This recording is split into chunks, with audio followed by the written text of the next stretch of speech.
Hello, my name is Odas Dominguez of Team 5, and today I will be reporting to you on the Google Home device. What is it, you may be asking? The Google Home device itself is a smart speaker created by the Google company, created following the success of the Amazon Echo, designed to be its direct competitor. Now, what exactly is a smart speaker, you may also ask? This means that the speaker itself is in some way connected to the internet, allowing it to do things more than just playback music, such as listening and responding to direct commands from the user herself regarding something that it is capable of.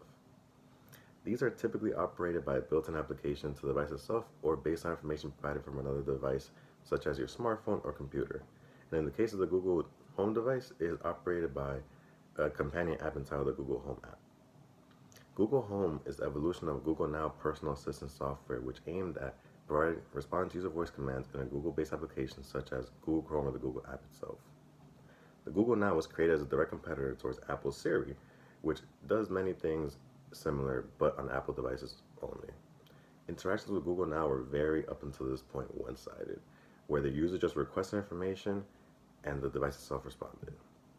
But Google has now aimed to make this new software they're creating into a two-way conversation between the user and the machine. Google uses their own application program interface, or API as it is known, to create this two-way conversation. This API takes the user's request and processes it, determining which action it should invoke to generate a response, and from there it will in turn fulfill the request and return to you the necessary response and rest until given another response by the user to continue the cycle until the conversation is considered to be over. This style of conversation allows you to continue conversations with casual pronouns once the topic has been chosen instead of having to repeat the name of the person, place, or thing you were previously discussing, such as when referring to which actor was in the newest Star Wars movie, and the machine responds to you, you can now refer to that same actor as he. You do not need to repeat the name or the question itself.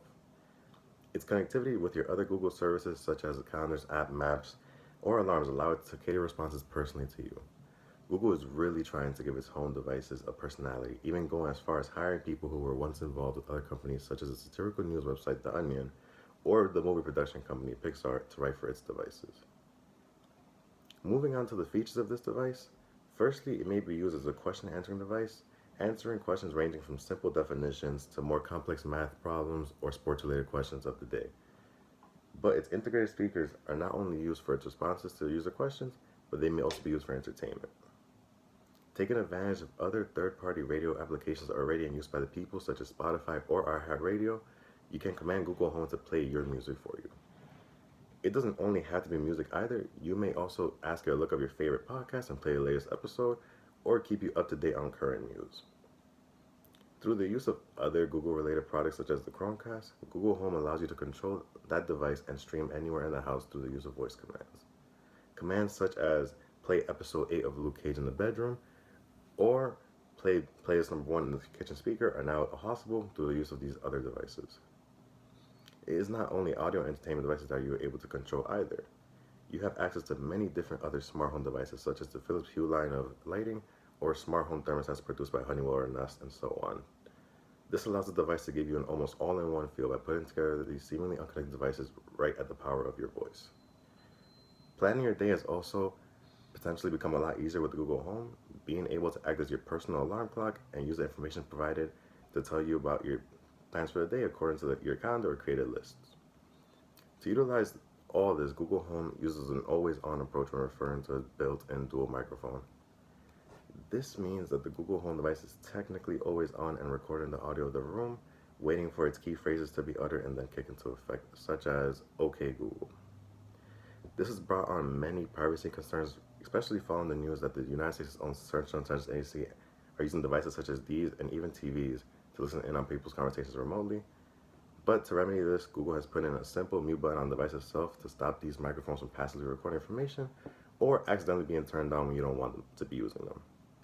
Google as a company has also come out and stated that updating their software will remedy any backdoor intrusions customers may be worried about, seeing as the intrusions spoken about by the CIA in the Vault leak were dating back in 2016. And they also stated that no government entity has direct access to their use of this information. As for the future of this device, the future of this device is centered around the third-party applications that will be created to work on this platform. For this, we'll be creating a variety of applications that will allow for customers to continue to use it instead of dwindling away and forgetting the device exists, keeping it relevant. Another stepping point will be in the inevitable inclusion of a screen on the device itself. This will attempt to speed up certain interactions with the machine, such as when asking for food recommendations. Instead of having to wait for the home to list out the list of 1 through 20, it will now say a response to you, such as, here's the list, and will be displayed on the screen, allowing you to cycle through it at your own speed and pace. If you have any more questions regarding the Google Home device, feel free to contact me at my email provided in the description below, and I have also taken liberty of adding my sources to the description as well. Thank you, and have a good day.